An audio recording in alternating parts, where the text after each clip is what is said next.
plein de flammes, des femmes avec leurs enfants. Ils sont tous alignés en rang et ils sont là à tomber dans le feu. Un, deux, trois, quatre, cinq, tous. Oh là là là là là. Vraiment, c'est compliqué à regarder, à voir ça. C'est très dur, c'est très éprouvant pour tous ceux qui ont ces visions-là. Astaghfirullah. Alors, le conseil que je donne, c'est multiplier les prières nocturnes, même si c'est pas beaucoup, mais au moins essayer de faire 2 rakats et le wird. Voilà, essayez de le faire si vous pouvez toutes les nuits, le dernier tiers de la nuit.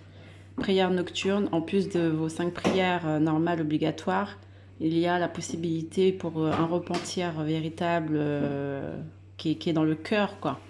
Parce que vous vous arrachez de votre lit, donc pour s'arracher de son lit le dernier tiers de la nuit, c'est très dur. Donc c'est vraiment un acte, on va dire, rempli beaucoup plus de sincérité et de hargne, de pugnacité. Donc voilà, n'hésitez pas. Parce que là, je les vois comme ça, c'est comme ça, à peine je ferme les yeux, je vois des flashs voilà, de châtiment, d'enfer, de feu qui brûle, des femmes, des enfants. Alors les enfants, pourquoi? Je sais pas. Je sais pas. Sans doute, peut-être que les flammes, c'est pas les flammes... c'est pas les flammes peut-être de l'au-delà, enfin quand on parle de l'enfer au sens après la mort. Peut-être c'est l'enfer dans le sens les parents vont peut-être vacciner des enfants. Donc les parents, peut-être les mamans, voilà, c'est ça, souvent les mamans qui prennent la décision pour tout ce qui est vaccin, tout ce qui est médical pour leurs enfants. Donc peut-être qu'est-ce que c'est un rapport avec ça, parce que moi je vous ai déjà dit, le vaccin c'est comme du feu. C'est comme du feu, c'est aussi les compositions qu'il y a là-dedans. C'est comme du feu, quoi, pour l'humain. Est-ce que c'est ça? De manière imagée, de manière symbolique? Allah alem. Mais c'est ce que je peux en conclure. Après, est-ce que... parce qu'on peut aussi regarder, il y a l'histoire de... il y a aussi l'histoire de... comment on appelle ça? De la coiffeuse de Pharaon. À l'époque, au temps je crois, je sais plus, si c'était au temps de Moussa, je sais, de Moïse, paix sur lui, je ne sais plus, mais je sais que c'était à l'époque des pharaons, Égypte ancienne et tout ça. Et la coiffeuse de Pharaon, et ah oui, si, il y a son mari qui était, qui est mentionné dans le Coran. Mais je pense pas qu'il était prophète, mais il est mentionné dans le Coran, peut-être un compagnon, je sais plus, je sais plus exactement. Mais en tout cas, la femme de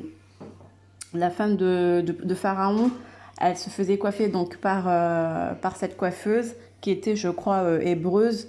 Et donc à un moment, elle a fait tomber son peigne, le peigne pour coiffer la coiffeuse, pour coiffer la femme de Pharaon, et elle a dit Bismillah. Et là, la femme de Pharaon a dit, t'as dit quoi? T'as dit au nom de mon père, je crois que c'était parlé ou de mon mari, non, au nom de mon mari de Pharaon que tu dis? Et elle a dit non, au nom de mon Seigneur qui est ton Seigneur, Allah. Et là, donc du coup, la femme de Pharaon, elle a tout de suite compris qu'elle glorifiait pas le Pharaon, mais elle glorifiait Allah. Et donc du coup, elle n'a pas accepté ça et elle est partie rapporter cette chose, cet événement à son mari. Et donc son mari, le Pharaon, a décidé de jeter cette femme au feu. Et cette femme avait 5 enfants. Et donc, comme cette femme avait 5 enfants, donc ils ont commencé par mettre au feu. En fait, ils ont essayé de la faire, de lui dire, bah écoute, comme tu glorifies pas Pharaon, comme tu me glorifies pas, eh ben, je vais te jeter au feu. Tout simplement. Et pour te faire changer d'avis, on va commencer d'abord par tes enfants, puis peut-être qu'avec la souffrance de voir tes enfants au feu, ça va te faire changer d'avis. Et elle a dit non, mon Seigneur, c'est Allah et ce sera toujours Allah. Donc ils ont commencé par un enfant, l'aîné, après le deuxième, après le troisième, après le quatrième. Donc c'est dur pour une femme et pour une maman de voir ses enfants sauter dans le feu et mourir comme ça. Donc il y a eu les pleurs et tout, les chagrins, etc. Mais elle a pas, elle s'est pas défilée. Et ensuite, le dernier enfant, c'est un bébé qu'elle avait dans les mains. Et le bébé, il a parlé à sa maman, il a dit maman, c'est pas grave, ne t'inquiète pas, sois rassurée, après ça, on se retrouvera au paradis, tu vois. Et donc là, du coup, la maman, c'est vrai elle a presque failli, tu vois. Vraiment, là, ça a pesé. Mais grâce à cette parole de cet enfant qui, en fait, c'était un bébé, qui a parlé, en fait, qui a parlé miraculeusement à sa maman, un langage que sa maman a compris. Et donc ils ont été jetés au feu et elle s'est pas défilée. Elle a dit toujours Allah, c'est mon Seigneur, quel qu'en soit le châtiment que Pharaon leur a imposé. Donc vous voyez le côté flamme des femmes qui sont jetées au feu, ça peut être aussi. Donc là, il faut savoir que cette coiffeuse hébreuse, elle avait un parfum qui sentait bon. C'était une femme, voilà, qui était coquette et tout. Enfin, elle travaillait pas pour n'importe qui, donc forcément, je pense qu'elle avait voilà, de la belle toilette et tout.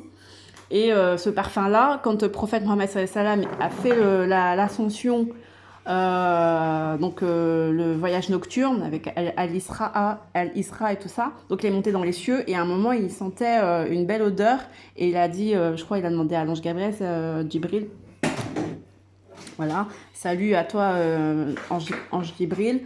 Et il lui a dit, c'est quoi cette odeur? Il lui a dit, ça sent bon et tout. Et puis après, il lui a répondu que c'est l'odeur le parfum de cette coiffeuse martyre du pharaon. Donc voilà, c'est une belle histoire. Comme quoi, en fait, il y a quand même plusieurs symboliques autour de ce feu, en voyant des enfants et des femmes se jeter dans le feu. Donc ça peut être, par exemple, un système qui te pousse qui te pousse à l'associationnisme, qui te pousse au shirk, qui te pousse à l'idolâtrie. Mais si tu restes ferme sur tes positions, si tu es toujours ancré à la corde d'Allah, et bien même si tu es poussé au feu, à ce feu artificiel, j'ai envie de dire, parce que oui, ça fait mal sur le coup, ça fait mal au corps et tout, tu meurs. Mais au final, l'âme, elle sera délivrée. Donc, tu es gagnant, tu t'en ressors gagnant parce que tu restes toujours collé à la corde d'Allah. Donc, il y a cette partie-là, comme avec l'histoire de la coiffeuse de Pharaon. Mais tu as une autre aussi, tu peux avoir une autre symbolique en disant, voilà, si tu commences à perdre pied, à t'associer à des méchants et qui ne veulent pas ton bien et que tu leur voues un culte au lieu de vouer un culte à Allah, l'unique, et bien là, c'est que tu vas aller dans le camp du feu et des flammes, mais là c'est vraiment le feu de l'enfer que Allah réserve, voilà, s'il te pardonne pas, en tout cas, c'est ça. Donc il y a plusieurs façons de voir cette symbolique de cette vision. Et je pense que c'est les deux qu'il faut prendre en compte de toute manière, selon nos états d'esprit. Et donc faire toujours attention tous les jours s'interroger, tous les jours se questionner, tous les jours se remettre à Allah, tous les jours demander pardon à Allah, jusqu'au moment venu où la délivrance, Inch'Allah, Alhamdulillah, Blalamin, arrive. Et paix sur vous, salam.